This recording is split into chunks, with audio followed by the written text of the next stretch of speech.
I am so tired of Harry Potter. But I finally have a secret weapon. I'm going to ruin Harry Potter for Dalton with these birdie bot beans.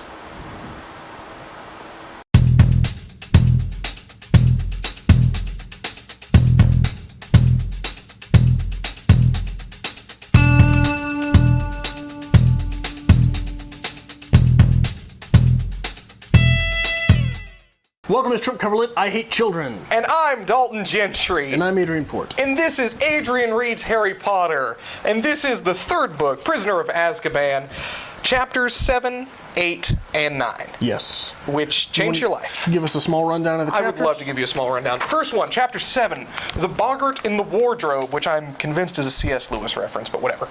Malfoy says that Harry should seek revenge on Black. We don't know what that's about. Boggart, we get introduced to the Boggart, and Professor Lupin is afraid of a crystal ball. Is it a Boggart? Boggart. Boggart. Boggart. Okay. Not Humphrey. Okay. Chapter 8, Flying to the Fat Lady. A lot of banter between Cat and Mouse, Crookshanks, and Scabbers that keeps coming up and coming up. We get introduced to the idea of going to Hogsmeade for the first time. Hogsmeade. You've seen the movies. How did it say it in the movies? When I first read this as a kid, I thought it was Cyrus Black, because, you know, I just name people. Right. We talked about this. I kept saying, like, Hogsmeade. Yeah. And my sister listened to it on audiobook. She's like, no. You stupid. I'm like, all right. Snape brews a potion for Lupin, and Black has apparently attacked a portrait, so he is within the castle. Chapter 9, The Grim Defeat. We get a lesson on werewolves. Dementors attack the Quidditch match, and Harry Potter no longer has a broom, and Dumbledore's a badass. What a change in character. Adrian, the man who has not read Harry Potter, how do you feel? I don't care. Refreshed? Great? At least we're not in the first chapters, which are just a rundown of the previous books. You still get it every now and then, though. Yeah. Have you noticed that? Yeah. Like, when they'll introduce a character, they'll be like, and Snape always wanted to be the defense against the dark arts teacher. Yeah. But it's young adult literature, it's necessary. So stop harping on it. Okay. Your move. Where are the comment sections? Because I don't read these. What do you want to know? Just general what's going on? What's going on? People called me out for not linking Dementors and depression. My bad. People are absolutely furious that we continue to bring up the idea of sexism in Harry Potter. Really? Yes. Let me apologize for that real quickly. I have a 4-year degree in English literature. Literally the only thing that I was ever trained to see in literature is sexism. So when it happens, I have no choice. But I am not supposed to mention that anymore? Okay, maybe I won't mention it.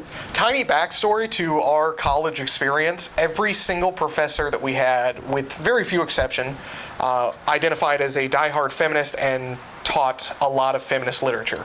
So we fall into reading sexism a lot. We were chided. I was chided for not writing enough papers about sexism. Dalton gave in and just wrote, this is feminism in this book. I have a 4-year degree in feminism. Yeah. I really do. Well, both of us do. I mean, that's literally what the English literature degree is.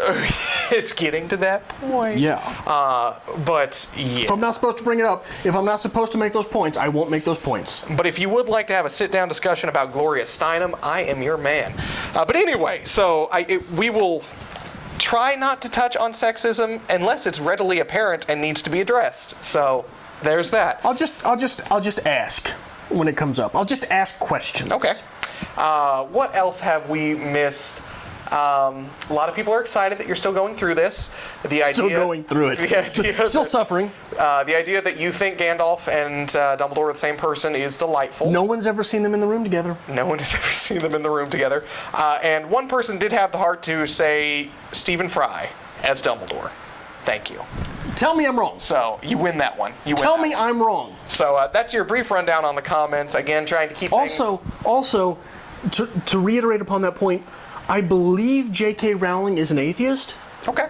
She is British, so Stephen Fry has been outspoken about being an atheist since the 70s, 80s. Stevie Fry is her Dumbledore. Right. Right. So I'm fairly positive that's where this that's where it originated, right? That's where that seed was planted. Let's talk about Boggart a little bit. How do you feel about it? You make your point. I don't know. That's how I do Adrian Reads Harry Potter. I bring up little snippets and I try to guide you along the story, and I say, how do you feel about them? The idea of a creature assuming your worst fear.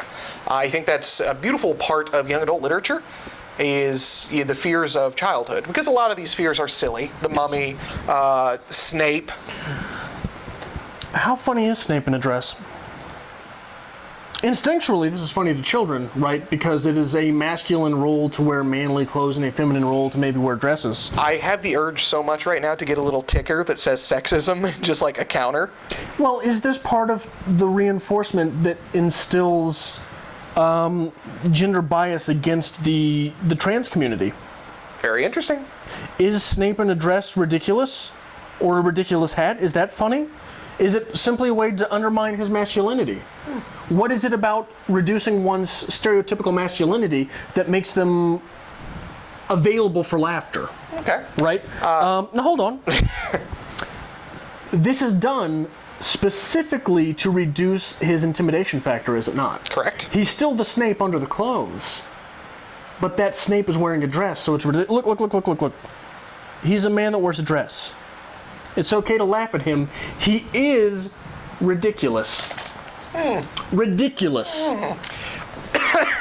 Sorry. As a man who has occasionally worn a dress from time to time, I do a lot of Rocky Horror. I would like to point out that somebody, I can't remember who it was mentioning us getting into a boxing match, which we've promised for way too long. And they're like, "Oh, my money's on Adrian. He'll kick your ass." And I'm like, "Yeah, that's cool. I used to box, combat train, teach combat training. It's cool. It's cool. I wear a dress." Okay, so, Dalton. Just saying. Just plugging that in. How do you feel about Lupin and his fear of a spherical crystal ball? Any pull from that yet? I know there's something planted in there. Okay. I don't know what it is at this point. Okay. Here's a question I have. All right. Did Hermione clone herself? We've got that scene where Hermione was right behind them at the top of the stairs. She is not. All of a sudden, she's back. So it makes me wonder if Hermione had cloned herself, and that's what she talked to Madame Trafalgar. What's the woman's name? Professor Trelawney? No, not Trelawney. McGonagall. If that's what she talked to McGonagall about at the beginning of the... Was it the beginning of the book, at the end of the last one, when she was signing up for so many classes? Beginning of this book. Okay. So you're saying that Hermione has possibly cloned herself so she could take extra classes? Yes. Which makes you love her more? Yes. Okay. There was I have to tell a personal story here. There was a semester in college where I took 18 lit credits. And, 18 lit credits. This is not, okay, you've got 10 questions to answer tonight. You've got to read a fucking book. Yeah. Right? And there's a little quip about her backpack being so heavy. Yeah. Here's what happens when you take that many courses. You realize that if I do not bring tomorrow's books today, I can't do tomorrow's homework tonight at school. Yes. So, I was literally carrying 18 credits worth of lit class books in my backpack across campus in college. Yeah. Boom, boom, boom, boom. There was a semester, I'm not sure if they were all lit classes or not, but I took like 19 credit hours. I actually had to go in and get approval to get the 18 is max. No, I think 15 is max. You have to get a permission, because I had to get it for 18. Oh, well I'm a monster. But I don't know if they're all lit or not, but that's true. Because it's not just like, I have a textbook in the class. No, you have 30. Yeah. And you need them all today. Yes. And I was friends with all the film and theater students, and like I'm lugging around a suitcase of books, and they're like, "What is all that?" I'm like, "It's my books. Don't you have any books?" They're like, "No, I just got a bowl and some pot in here." That's what we teach in the theater department. Anyway. I hope you catch hell for that. I love the theater department. One of the tricks that I developed, if you were in this situation now, is I have a planner that has the months, days on it. Mm-hmm. Whenever we got an assignment, I would find, like, this is due May the 12th. Okay. I would find May the 12th in that planner, and I would write feminist paper due, right? I would go to the day before that. 1 day till feminist paper due. 2 days till feminist paper due. All the way out to the current date. That countdown. And there's this little box, right, for each day.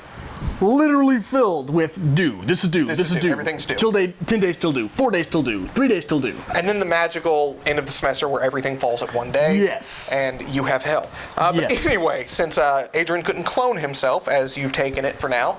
I would have taken, I'd have like 4 or 5 degrees. 4 feet. Let's see what else we have here. Snape is brewing potions for Lupin. Lupin is obviously in poor health. Any thoughts on that?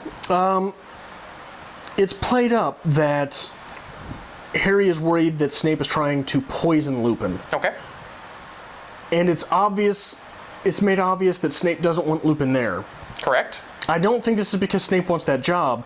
I think it's because Snape fears that Lupin is too weak in his state for whatever reason that is. And that Snape is brewing these literally to revive the man. And I think that the fear there is that Snape is worried that he is so weak that Voldemort could easily jump on his back, right? Okay. Like we saw in that first book. Okay.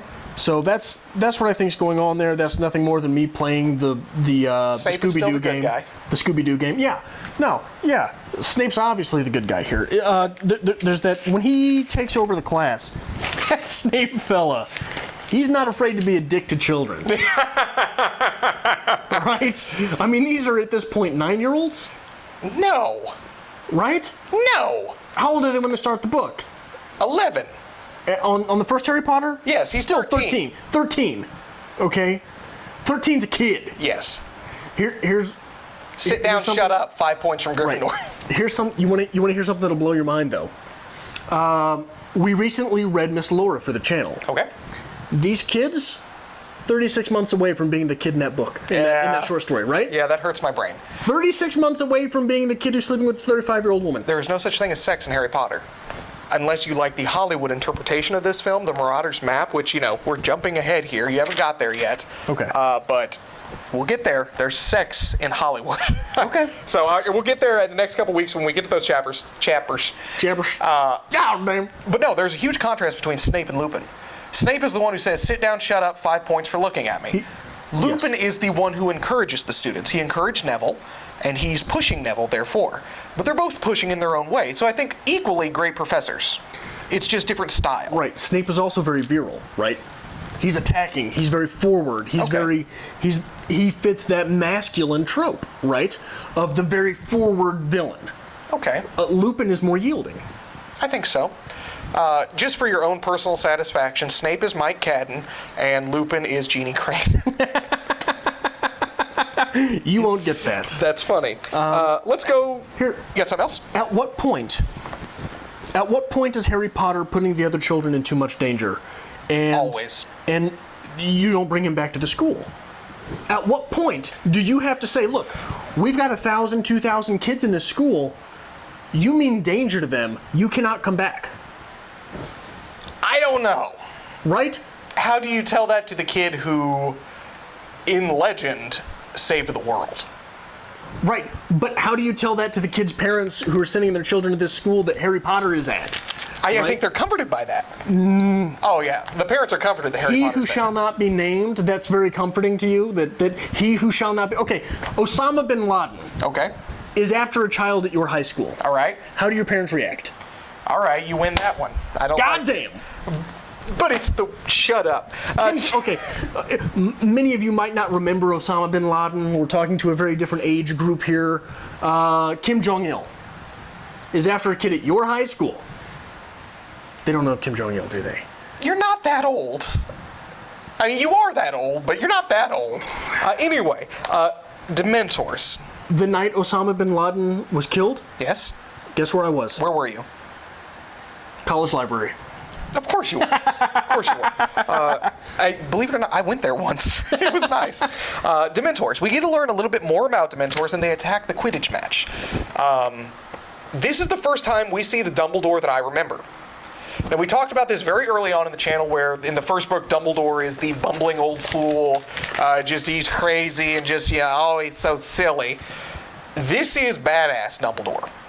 Because not only does he say specifically, no, the Dementors are not coming into my school. They'll stay on the grounds. I'm supposed to let them be in the area, but I'll be damned if they're coming near these kids.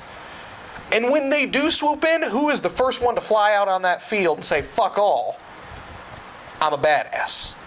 It is Dumbledore. Well, but not only that, apparently the Dementors listen to him, right? In a sense, yes. The craziest wizards and witches in all the land are banished to Azkaban, where they fear these Dementor things. And Dumbledore looks at them and says, "Hey, the hell did I tell you?" Right?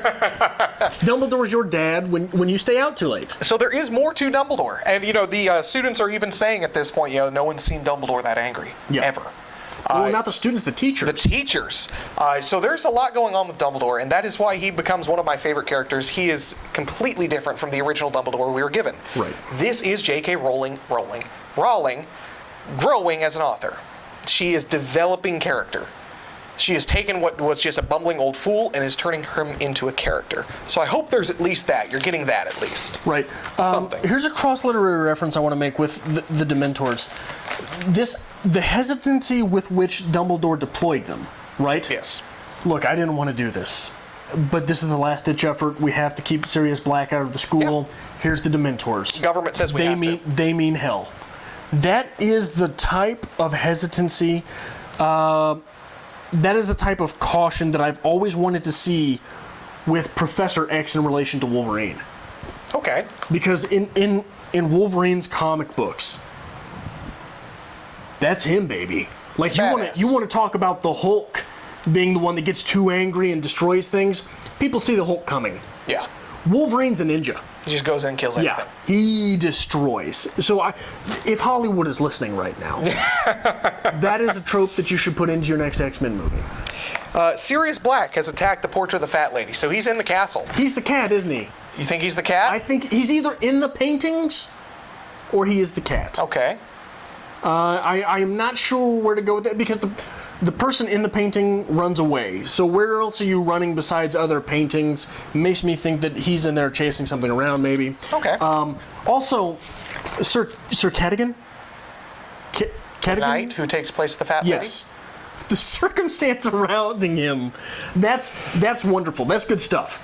Kudos, J.K. Rowling, because everybody knows that guy. Okay. Everybody knows a Sir Cadogan.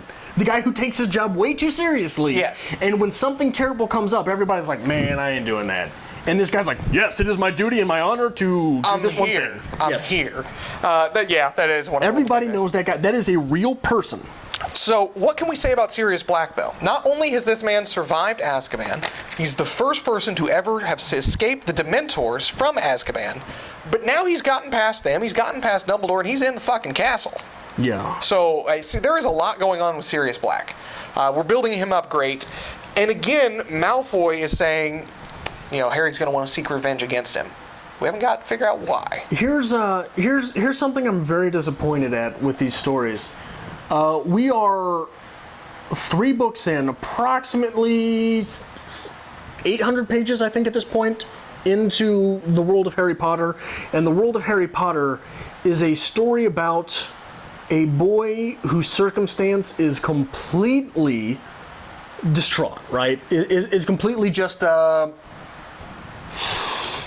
am I trying to say here? It's destruction. It is the unfortunate circumstance.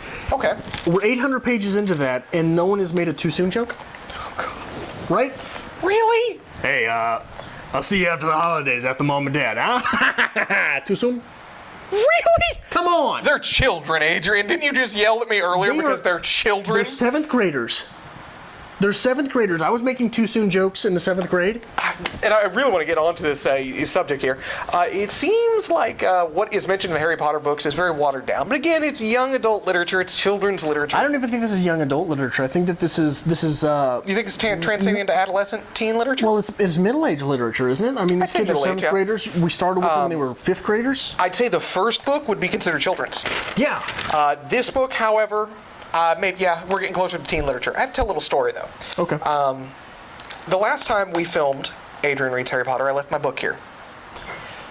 So I had to go to the library and get a Harry Potter book. So I did. I go to the library like I always have, been there 1,000 times. Used to work at a bookstore. Libraries are completely disorienting. I can never find what I want. Looking at the adolescent literature, looking at the young adult, the teen, I can't find Harry Potter. So I finally break down and I go ask Lee, I'm like, hey, I'm looking for the third Harry Potter book. Could you, point me in the right direction? And she types up, she's like, oh, it's downstairs. Let me take you.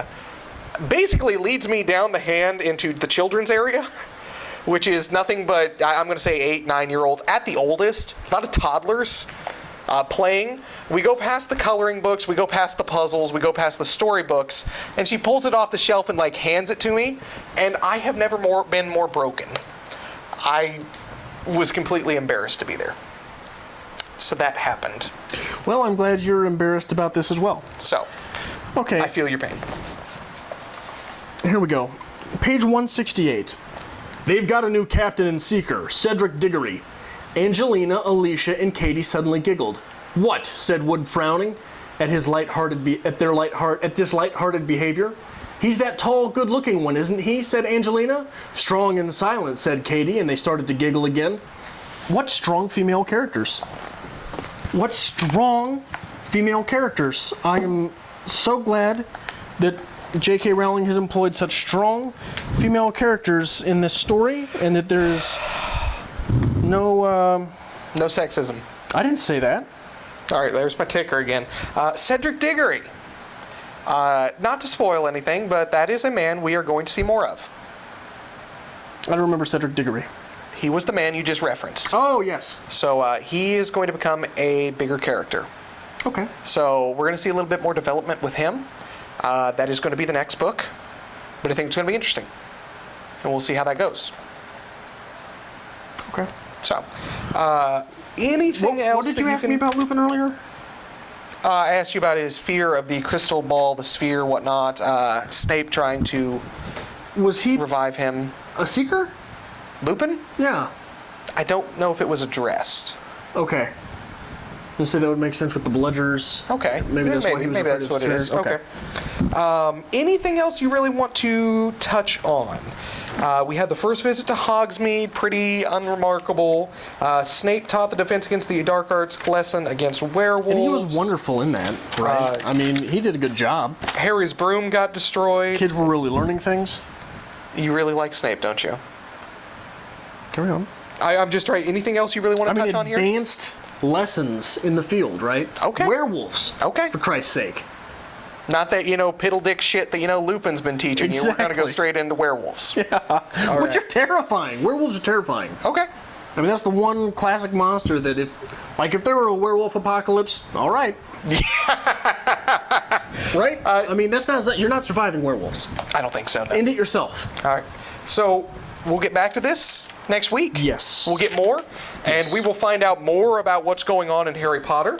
If you want to follow us, make sure you hit that subscribe button down below. We are doing Harry Potter every single week until we are through this entire series. Adrian is very excited about it. And make sure you give us a follow on Facebook at StripCoverLit and on Twitter at StripCover. We talk about things on occasions. Start a dialogue with us. We will probably just yell at you. This is a stupid idea. But we were at the bookstore, and we were oogling all the Harry Potter things because I like to rub it in. When we go to the bookstore, I'm like, Adrian, look, they have wands. Adrian, look, golden snitches. And we came across some Bertie Bott's Every Flavor beans. And I said, oh, we should get some of these. We can eat them on set. And you're like, no. We should eat it and make it a thing. So that's kind of what we're doing. You're the Harry Potter freak, okay? Yeah, but I don't want to eat these. They sound disgusting. So there's Tutti Frutti. We're promising. gonna randomly pick, and we're gonna eat a couple and discuss about how Harry Potter's awesome. Our flavors to choose from are banana, black pepper, blueberry, booger, candy floss, cherry, cinnamon, dirt, earthworm, earwax, grass, green apple, marshmallow, rotten egg, sausage, lemon soap, tutti frutti, vomit, watermelon. I'm excited about dirt. Dirt? That's where it's at? What kind of grass are we talking about, JK? Is this gonna taste like skunk? Boom. I got pink. Ooh, no, you eat it first, you son of a bitch. You don't want pink. Bubblegum? You got red and speckled. Yeah. That's candy floss.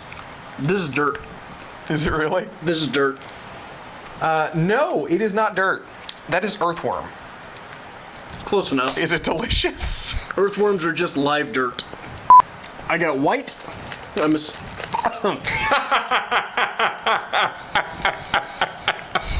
I almost had earthworm all over my carpet just then. I have white with yellow speckles. Yours is, you don't want that one. It's totally earwax, isn't it? Okay, that's disgusting.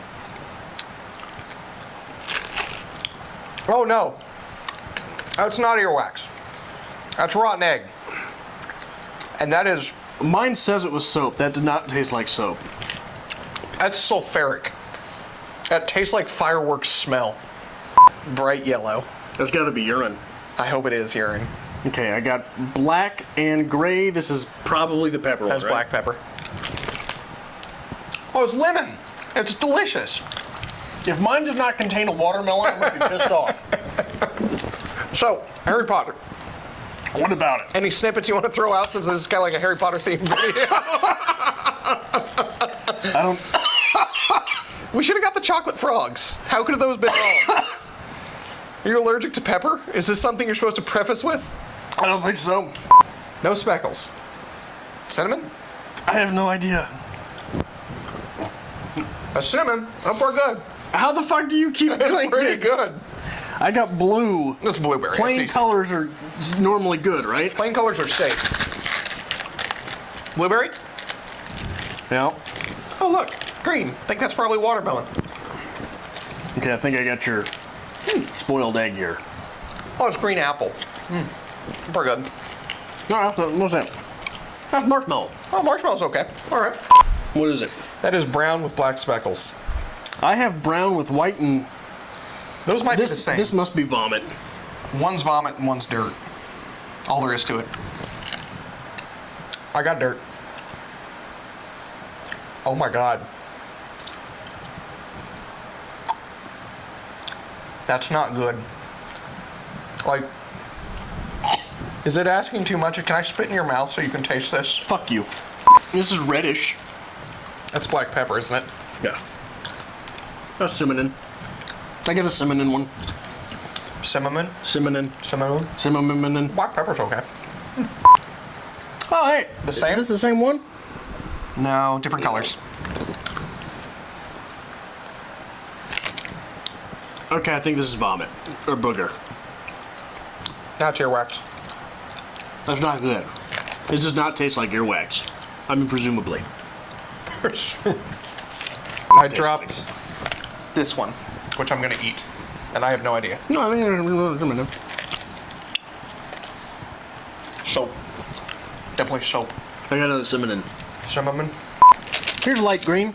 That's safe. I'm picking colors now.